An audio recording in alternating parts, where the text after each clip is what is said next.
Kaito Hoshino discovered he wasn't cursed with seeing death timers. He was cursed with controlling them. After saving a girl on a bridge, he became the new keeper of hours, a being that witnesses death and can manipulate time itself. But every person he saves costs him hours from his collected time. He needs 1,000 years to buy back his humanity. He has 847 years. And he just made his first conscious choice to save someone. Now he's about to learn the true cost of compassion. 1 week. I'd been the keeper of hours for 7 days. In that time, I'd saved 47 people. A woman who would have had a stroke added 12 years. A child about to be hit by a car shifted the timing by 30 seconds. An elderly man choking alone in his apartment gave him 6 more months to say goodbye to his family. 47 lives. Cost? 4 years, 2 months of my collected time. At this rate, I'd run out in 180 years. But I'd never make it to 1,000. And I was starting to realize something terrifying. I didn't care. The changes started small. My reflection lagging behind my movements. Food tasting like ash. Sleeping becoming optional. I could go days without it and feel nothing. And the timers. Before, I could only see them when I focused. Now they were always there, always visible. Millions of countdowns burning into my vision every second. I was becoming less human. And the worst part? It felt right. "You're fading," Yuki said, her voice tight with worry. "What are you talking about?" She held up her phone, showed me a photo she'd taken of us at lunch. I was in it, but I was translucent, like a ghost. "Kaito, you saved 47 people in 7 days. You're burning through your collected time." "People are alive because of me, and you're dying because of them. This is exactly what she warned you about. Most keepers never make it because they give away too much. So what? I should let people die to save myself? Become human again by watching others suffer?" "I'm saying you need to choose carefully. Not every death needs to be prevented. Some people are ready. Some deaths are..." None of them were ready. The words came out colder than I intended. Yuki stepped back. "Who are you right now?" I didn't have an answer. It was becoming automatic. See a short timer, add time, move on. I'd stopped thinking about the cost, stopped calculating. I just saved people, like breathing. And then I met someone who changed everything. I don't know why I went into the hospital that day. Something pulled me there. The keeper instinct, maybe. Sensing a death nearby. I followed that pull to the pediatric ward, and that's where I met her. Hana Yoshida, 8 years old, leukemia, terminal. She'd been fighting for 3 years. Her mother had quit her job to be with her full time. They'd exhausted every treatment, every option. Tonight, Hana's timer would hit 0. But that wasn't the problem. The problem was her mother's timer. Her mother's timer was flickering. I'd never seen that before. 54 years, then suddenly matching Hana's countdown.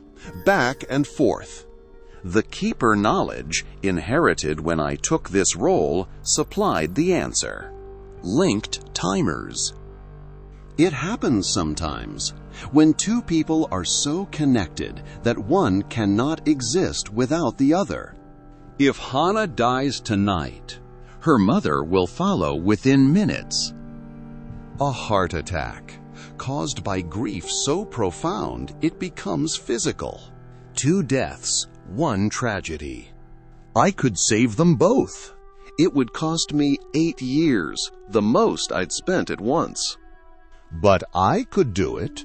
I reached for the door handle. And then I saw the 3rd timer. Dr. Sato, Hana's oncologist, his timer was linked too, and suddenly the keeper knowledge flooded my mind with the full picture. Dr. Sato had been treating Hana for 3 years.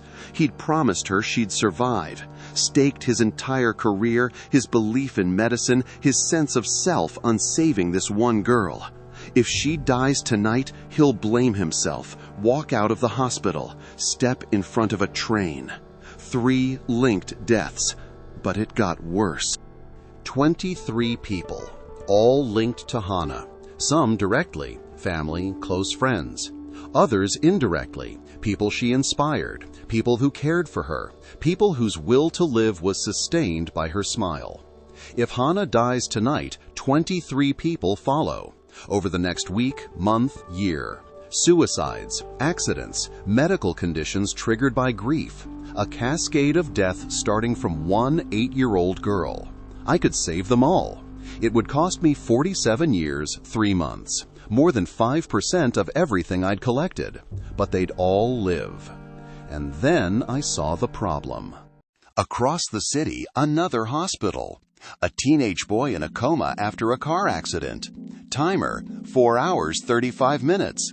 67 linked deaths if he passes. Cost, 89 years. And there were more. A grandmother in hospice, 19 linked timers. A firefighter trapped in a burning building, 43 linked timers. A pregnant woman with complications, 56 linked timers. All dying within the next 5 hours. The Keeper vision showed me everything. Total cost to save everyone, 247 years. I had 842 years remaining. Mathematically, I could do it, but then I'd be at 595 years. Still 405 years short of buying back my humanity. And tomorrow, there would be more deaths, more linked timers, more impossible choices. I couldn't save everyone. The Keeper knowledge whispered the truth I didn't want to hear. Choose. This is the job. This is the burden. Choose who lives. How do I choose? The firefighter saves lives. His death costs society more functionally. But Hana is 8. She has more years ahead. The pregnant woman is carrying twins, 3 lives for 1. But the teenager in a coma has 67 linked timers. I could calculate it. Cost benefit, years saved, lives preserved, social value. Reduce people to numbers, just like the timers above their heads. That's what a true Keeper would do. Cold, logical, efficient. I looked at my hands. They were barely solid now, almost transparent. I was becoming the thing that could make those calculations, and I hated it. You can't save them all, Yuki said quietly. I know. And you're destroying yourself trying. I know. So, what are you going to do? I looked at Hana, then at my phone, which showed locations of the other dying people across the city. I don't know. The Keeper knowledge tells me to calculate. Choose based on impact. Maximum lives saved per year spent. What does Kaito tell you? I was quiet for a long time. Kaito tells me to save the 8-year-old who's drawing pictures of flowers while dying because she deserves more than 4 hours. Even if it means others die? Even then. Yuki squeezed my hand. Then you're still human. Whatever else you're becoming, you're still human. For now. Are you a doctor? Hana asked. No, I'm a friend. I don't know you. Not yet, but I know you. You like drawing flowers. Your favorite color is yellow. You want to be an artist when you grow up. The Keeper knowledge gave me everything about her, every dream, every hope. How did you? Magic, I said, smiling. She giggled. I reached out my hand. Want to see a magic trick? She took my hand, and I gave her everything.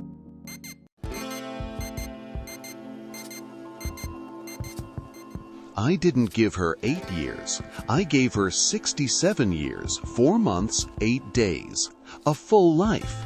Wedding, career, children, grandchildren. Everything an 8-year-old girl dying of leukemia should have had. It cost me 47 years, 3 months. The keeper knowledge screamed at me that this was inefficient, wasteful, emotional. I ignored it because Hana smiled. And in that moment, as I faded further into translucence, as my humanity slipped further away, that smile was worth everything. The doctors would call it a miracle, spontaneous remission, 1 in 10 million cases. They'd write papers about her, study her for years, never understanding that a 17-year-old boy had simply decided she deserved to live. I walked out of the hospital. Yuki was waiting. You saved her. Yes. All of them. The linked timers. I could see them stabilizing. Yes. And the others? The teenager in the coma? The firefighter? The pregnant woman? I looked at the timers above people walking past. I can't save everyone, Yuki. You were right. So I chose the one that reminded me why I became human in the first place. What do you mean? Hana was dying, and she was still drawing flowers, still laughing, still hoping. That's what humanity is. Not logic, not efficiency. Hope in the face of inevitable death. If I lose that, if I become something that calculates lives instead of valuing them, then I'm already gone. She came back that night, the former keeper, the one who gave me this curse. She looked at me, at how much I'd faded in just 1 week, and for the first time, I saw something unexpected on her face. Respect. You saved 47 people in 7 days, she said quietly. That's unprecedented. You sound surprised. Because I am. Most new keepers save 1 or 2 people in their first month, test the waters, calculate the cost. You just gave away 47 years to save an 8-year-old you'd never met. She deserved to live. They all deserve to live. That's the curse. Everyone deserves more time. But giving it to them costs you time. You understand that at this rate, I'll never make it to 1,000 years. I know. The former keeper was silent for a long moment. Then why continue? Because what's the alternative? Become something that watches children die to preserve my own humanity? That's not humanity. That's just survival. She smiled, genuinely smiled. You're different than I was. I spent 73 years trying to save myself, rationing my hours, calculating every save. I collected 847 years and was still 153 short because I was too afraid to spend what I needed to. What are you saying? I'm saying there's another way to become human again, a way I never had the courage to attempt. The gods, or whatever force controls the timers, they don't just want keepers who collect hours. They want keepers who understand the weight of mortality, who make the hard choices, who prove they value life enough to sacrifice their own. What does that mean? It means there's a test for keepers who give away more than they collect, who sacrifice themselves for others repeatedly. She met my eyes. Save 100 lives. Not just add a few years here and there. Actually save 100 people who would have died. Prevent 100 zeros. How many have I saved so far? 47. And if I reach 100? Then the universe offers you a choice. Keep your collected years and buy back your mortality the traditional way. Or trade all of it. every year you've collected, in exchange for becoming fully human again immediately, with one condition. What condition? Her voice dropped to a whisper. You lose the ability to see timers forever. You return to being a normal person who can't see death coming, can't prevent it, can't control it. You become powerless again. The former keeper's words haunted me. Save 100 lives. Trade everything. Become human but powerless. Or keep the power, keep fading, become something that isn't human at all. 53 saves to go. Every day I saw dozens of people I could help. Every day I had to choose. Save them and lose more of myself, or let them die and preserve what's left of my humanity. The cruelest irony, the more human I acted, saving people, sacrificing for them, the less human I became. The more I preserved myself, letting people die, the more human I stayed. How do you choose between compassion and existence? She had 47 seconds. Brain aneurysm, completely undiagnosed. She'd collapse in the middle of the hallway, dead before anyone could help. I could add years with a thought, or I could let her walk away. 53 more saves until I reached 100, until I could make the final choice. Her timer hit 30 seconds. I raised my hand, and then Yuki grabbed my wrist. Don't. She's going to die. I know. I can see your eyes tracking her timer. But Kaito, look at yourself. She held up her phone camera, showed me my reflection. I was barely there, a ghost. If I saved this girl, I might disappear entirely before reaching 100. You can't save everyone, Yuki whispered.